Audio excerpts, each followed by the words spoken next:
lo habíamos anticipado que nos íbamos a comunicar con el filósofo, ensayista y ahora secretario de Coordinación Estratégica para el Pensamiento Nacional, con Ricardo Foster. Ya está con nosotros en comunicación. Ricardo, muy buenas noches y gracias por atendernos.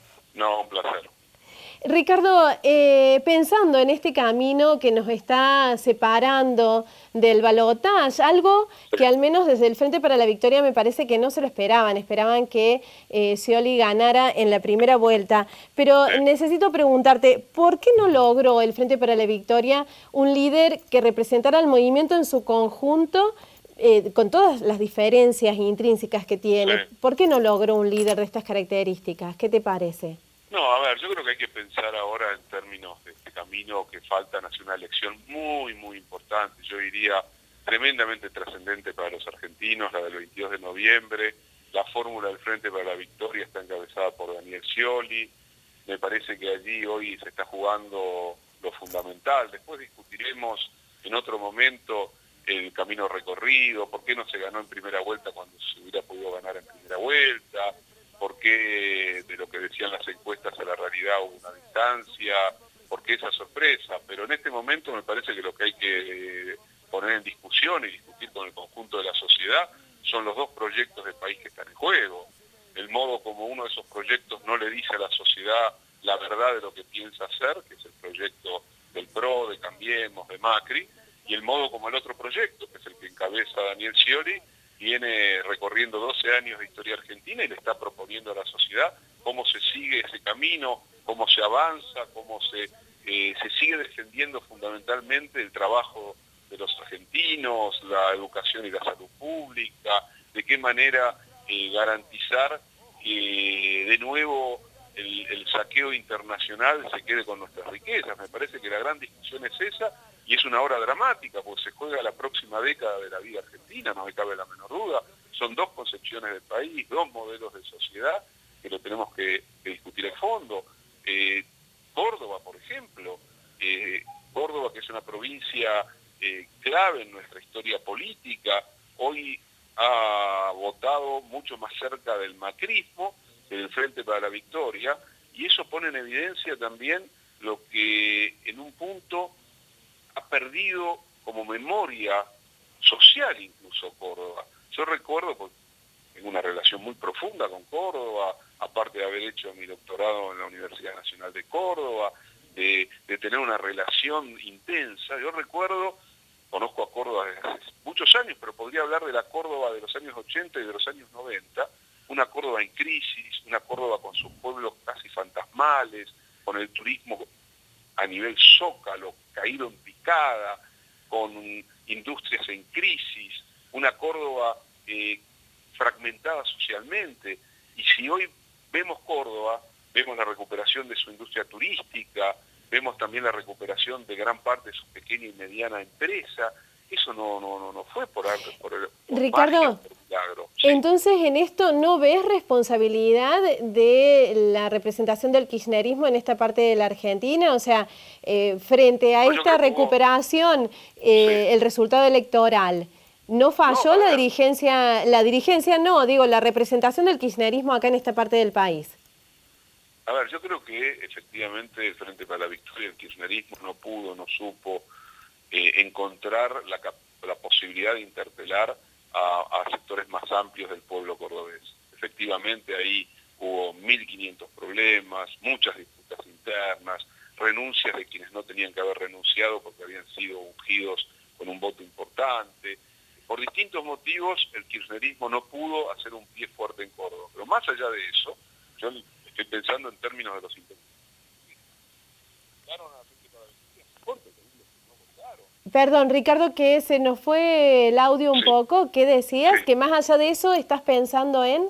Estoy pensando, más allá de los que votaron al Frente para la Victoria o no, y de la incapacidad, en todo caso, del kirchnerismo de construir sólidamente un posicionamiento en Córdoba, estoy pensando en los cordobeses, estoy pensando en estos años, estoy pensando en lo que significaría para la Argentina que de nuevo la capacidad de ahorro de una parte importante de los argentinos que les permitió hacer de la Argentina uno de los lugares clave de sus decisiones turísticas deje de serlo. deje de serlo, porque al mercado interno se lo defiende con producción argentina, con buenos salarios, no se lo defiende neoliberalmente, abriendo la economía de Argentina al mundo, endeudando de vuelta al país y yendo a tratados de libre comercio. Eso ya lo conocimos en nuestro país. Córdoba ya lo conoció el daño que significa un tipo de economía como fue la de la década de los 90. Y el macrismo representa esa concepción económica. El macrismo va por una devaluación que va a hacer trizas los salarios. Pero eso tiene un costo. De eso tenemos que discutir. De la misma manera que tenemos que discutir cómo vamos a financiar a la educación.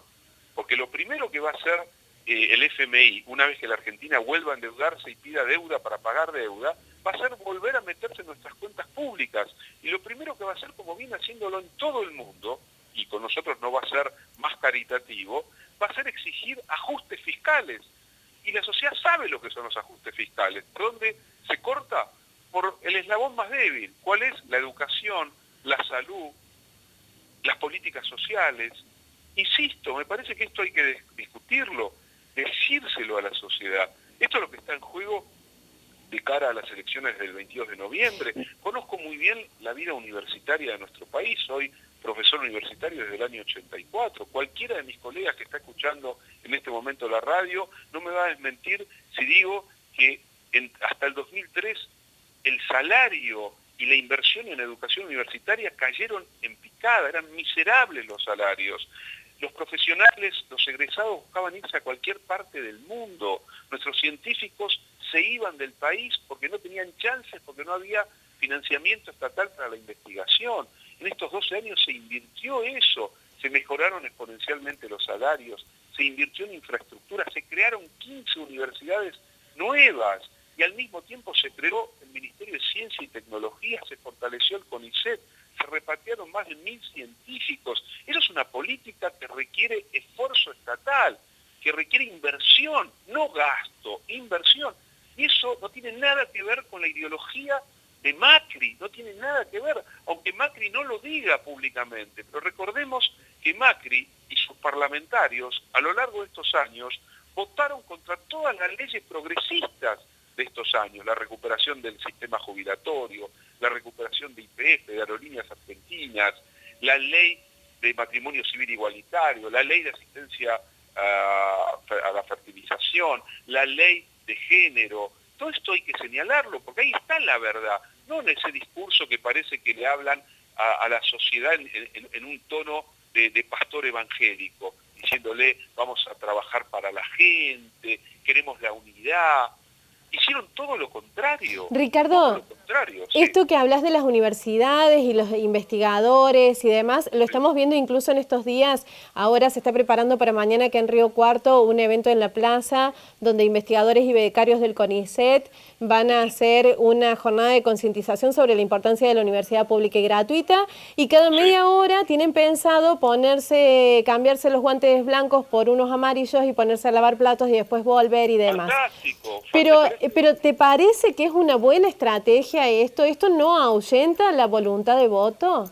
A ver, me parece que hay que decirle la verdad. Me parece muy bien que cada uno, ojalá, de a decenas de miles y miles, los argentinos y argentinas de todo el país, salgamos a las calles a hablar con nuestros vecinos, con nuestros familiares, con nuestros compañeros de trabajo, para decir lo que pensamos, lo que sentimos. Me parece muy bien que los investigadores y profesores de la Universidad Nacional de Río Cuarto, los que son investigadores del CONICET, los que son investigadores del sistema universitario de investigación, le digan a la sociedad lo que significa defender el sistema educativo, universitario, el sistema científico.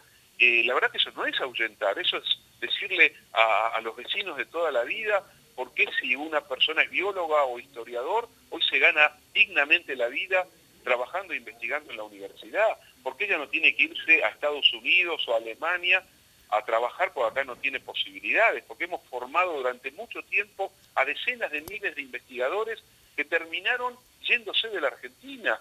Eso lo pierde el país, y en estos años se recuperaron esos científicos, se recuperó la iniciativa y la inversión pública, estatal, a la investigación.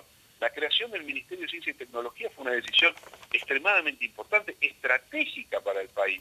Pero a Macri eso no le importa, ya lo dijo aparte, por otro lado.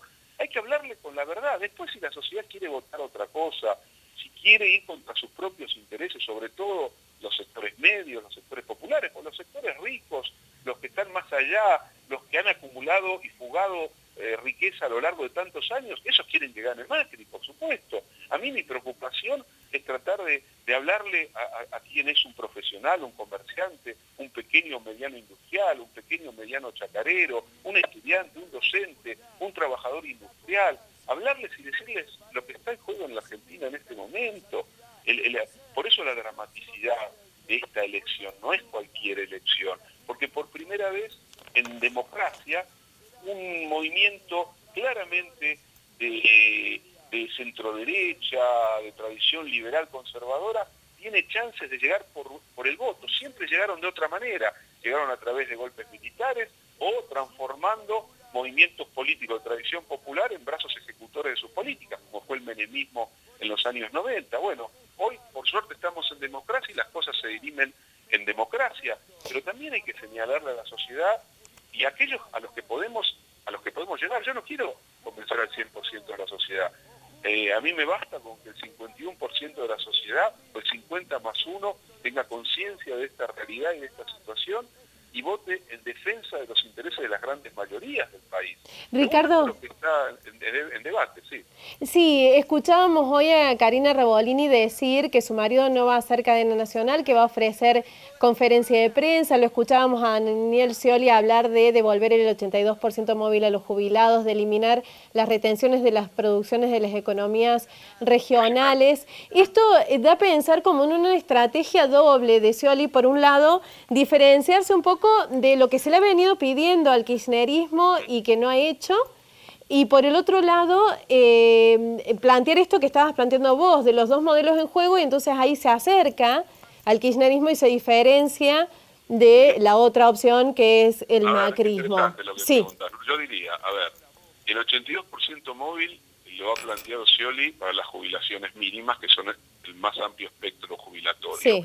El kirchnerismo ha recuperado el sistema jubilatorio y hoy en verdad cuando uno mira las jubilaciones mínimas no está lejos de ese 82% móvil. Por otro lado, sí se ha recuperado en las cajas docentes, el histórico 82% móvil. Me parece que está muy bien que Scioli lo plantee. Había planteado previamente sacarle el IVA a los jubilados, que sería en realidad equivalente a darles el 82% móvil. Lo de las economías regionales, el kirchnerismo, el Frente para la Victoria, en realidad, el gobierno nacional hizo muchísimo por las economías regionales. Hoy estamos atravesando un momento de la economía mundial muy complejo, que hace que el Estado tenga que ocuparse y proteger y subsidiar a las economías regionales. Yo me pregunto, ¿los subsidios de dónde salen?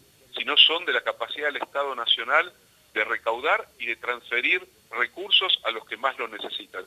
¿Se acuerdan cuando desde el Banco Mundial, desde el Fondo Monetario Internacional y de otros lugares se hablaba de provincias inviables económicamente en la Argentina? De provincias del NOA, del NEA, que no entraban porque no tenían chances. Los subsidios son una política de defensa de distintos sectores de producción agropecuaria o de producción industrial. Un Estado tiene que intervenir subsidiando para proteger a los débiles.